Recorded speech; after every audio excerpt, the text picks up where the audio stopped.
یہ رشتہ صبر سے چلتا ہے، اور سب سے خوبصورت رشتہ ہے خامند اور بیوی، سب سے خوبصورت، لباس سے تشبیہ دی ہے۔ پھر ایک تشبیہ اور دی ہے، نساؤکم حرث لکم۔ میں ایک ذمہ دار خاندان سے تعلق رکھتا ہوں، میں نے اس میں ایک اپنا معنی شامل کیا ہے، اور اللہ کے فضل سے بالکل ٹھیک ہے۔ آپ سب کے گھر میں کوئی نہ کوئی پودا لگا ہو، ہمارا ذرا کھلے پیمانے پر ذمہ دارہ ہے، تو ہم جب بیج کاشت کرتے ہیں تو جب وہ نکلتا ہے تو اس دن سے اس کی حفاظت شروع کرتے ہیں۔ اگر اس کو بیماری لگ رہی ہے سپرے کرو، اگر اس کو پانی کی ضرورت ہے پانی دو، کھاد کی ضرورت ہے کھاد دو، سردی آ گئی ہے اور آم کا بوٹا لگایا تو اس کو اوپر سے پلاسٹک سے کور کر دو، پھل آ گیا ہے تو پھل کی پر نظریں رکھو کوئی مکھی نہ لگ جائے۔ ایک مکھی ہوتی ہے گلابی رنگ کی، وہ ڈنگ مارتی ہے سارا آم گل جاتا ہے۔ یہ تو طریقہ ہے فصل کو اوپر اٹھانے کا۔ کبھی ڈنڈے مارتے بھی دیکھا کسی ذمہ دار کو؟ کڑک میری جمی نہیں تو میں بھی سوٹے مار مار مار کے تو لٹا دیتی ہے۔ کبھی دیکھا کسی پاگل کو کہ اپنی فصل کو گالیاں دے رہا ہو کہ مکھی کے دانے نہیں نکلے، کپاس کے ڈوڈے نہیں نکلے؟ کسی نے فصل کو گالیاں دی، کسی نے فصل کو ڈنڈے مارے، کسی نے فصل کا جان بوجھ کے پانی روکا، جان بوجھ کے کھاد۔ یہ بیچارے ذمہ دار اکثر مقروض ہیں کہ وہ سپرے کے پیسے نہیں ہوتے، ڈبل قیمت پر سپرے لا کے کرتے ہیں۔ یہ نہیں کہتے پیسے کو نہیں کرنا۔ یہی تمہاری بیوی ہے، تمہاری بیوی تمہاری کھیتی ہے، اس نے تمہیں پھل دینا ہے، پھل دینا ہے۔ جس چیز کی اسے ضرورت ہے، خواہش ہے، اس کا لحاظ کرنا تمہارے ذمے ہے۔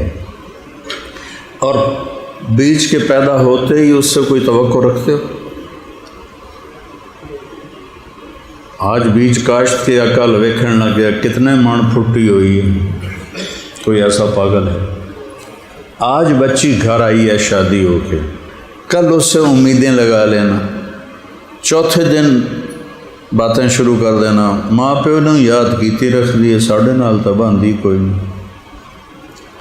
اور اگر خامد اس کو عزت دے محبت دے تو الٹا وار ہوتا ہے، بیوی دی کچھ چی وڑیا رہندا ہے، ماں پیو تو یاد ہی کوئی نہیں۔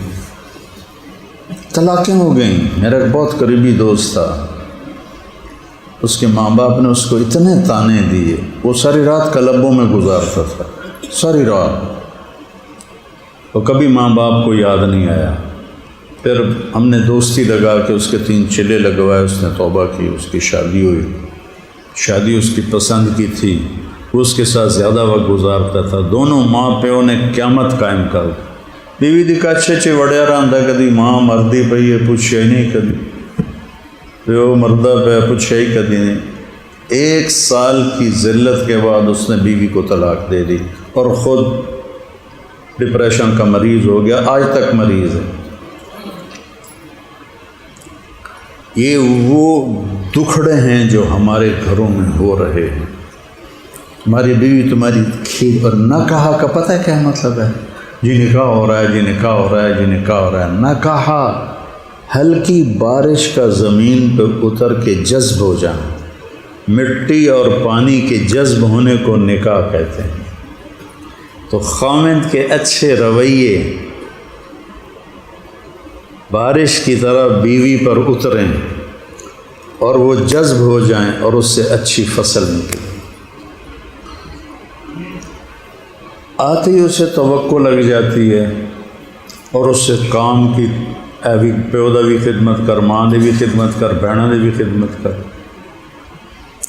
تو وہ تو خاوند کے لیے ہے اور بچوں کے لیے ہے۔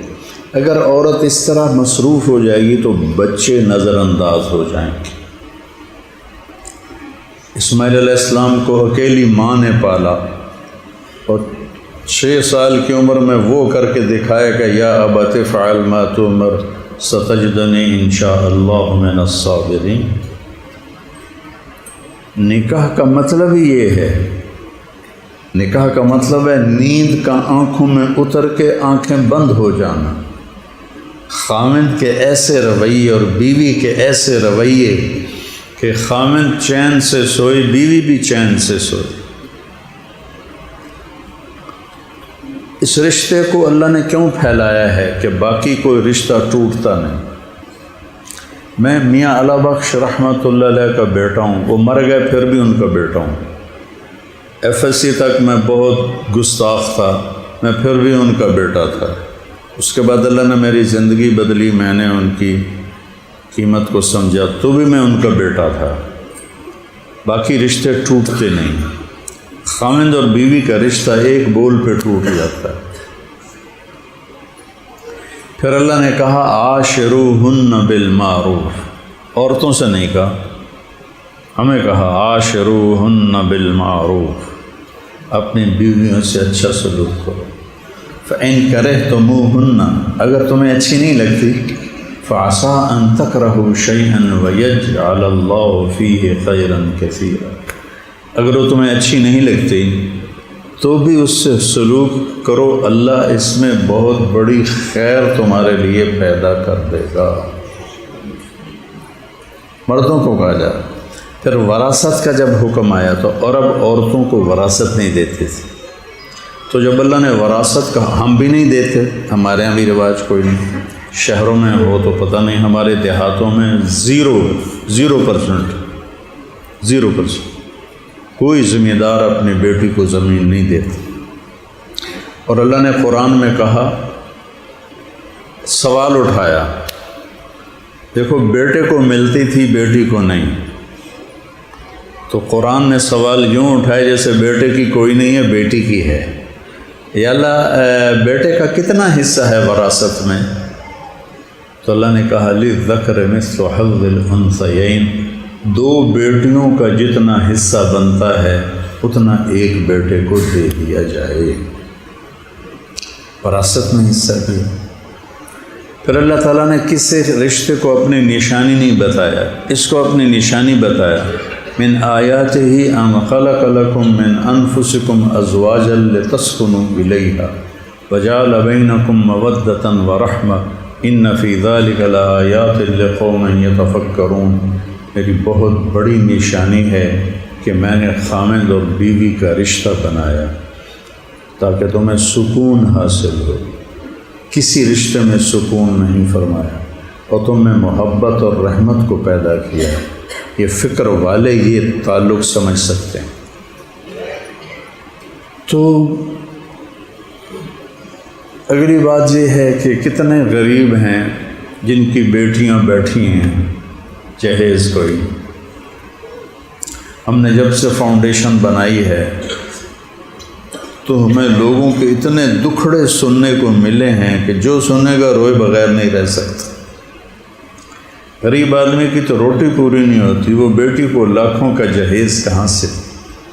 پھر بعض ایسے انسانیت سے گرے ہوئے لوگ ہیں جو مانگتے ہیں لڑکی والوں سے، اے بھی دیونا ہے، اے بھی دیونا، فہرست بھیجتے ہیں، اے بھی دیونا ہے، اے بھی دیونا ہے، اے بھی دیونا ہے۔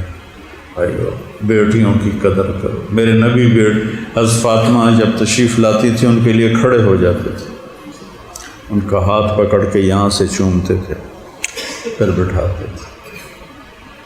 پھر بیٹیوں کا رشتہ دیکھنے جانا تو پوری ایک فوج جاتی ہے، 8-10 عورتیں جاتی ہیں اور سب ایکس رے کرتے ہیں۔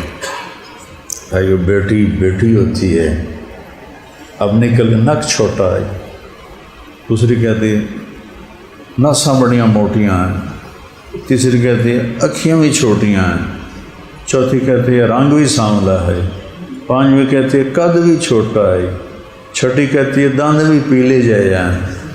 لعنت ہو تمہاری اس معاشرت پر اللہ کی اور اللہ کے فرشتوں کی۔ کسی کی بیٹی کا یوں امتحان لیا جاتا ہے۔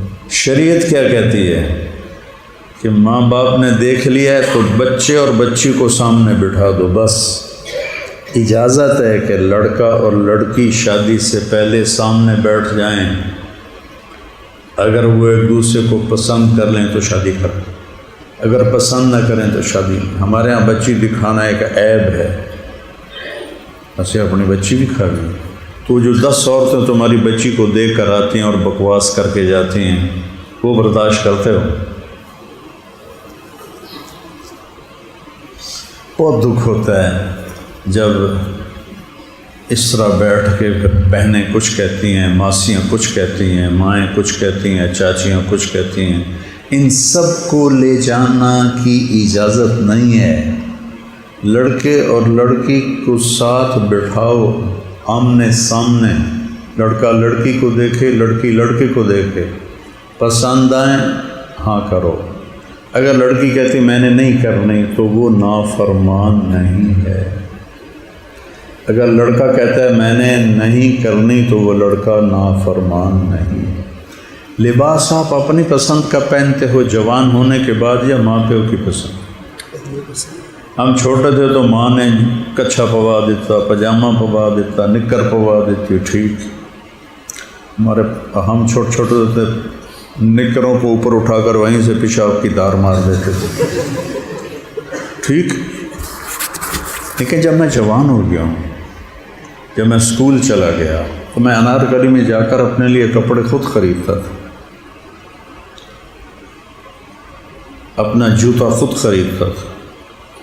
ایک دفعہ میں 45 روپے کا بوٹ خرید کے لایا تو سارے ہاسٹل میں میری بڑی ٹور بن گئی کہ 45 روپیے دا بوٹ۔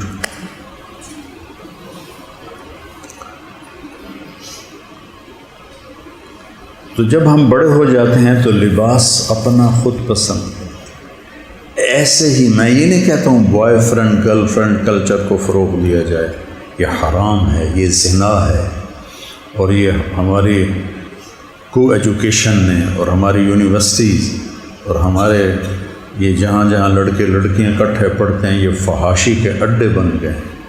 روٹی مہنگی اور زنا سستا ہے، یہ ہمارا کلچر نہیں ہے۔ ہم ماں باپ کو بیچ میں لاتے ہیں، ان کی دعائیں لیتے ہیں، لیکن اگر پسند نہیں آتا کوئی رشتہ تو لڑکا انکار کر سکتا ہے، لڑکی انکار کر سکتی، چونکہ لباس کے لفظ کے اندر یہ ہے کہ اپنی پسند کو دیکھو۔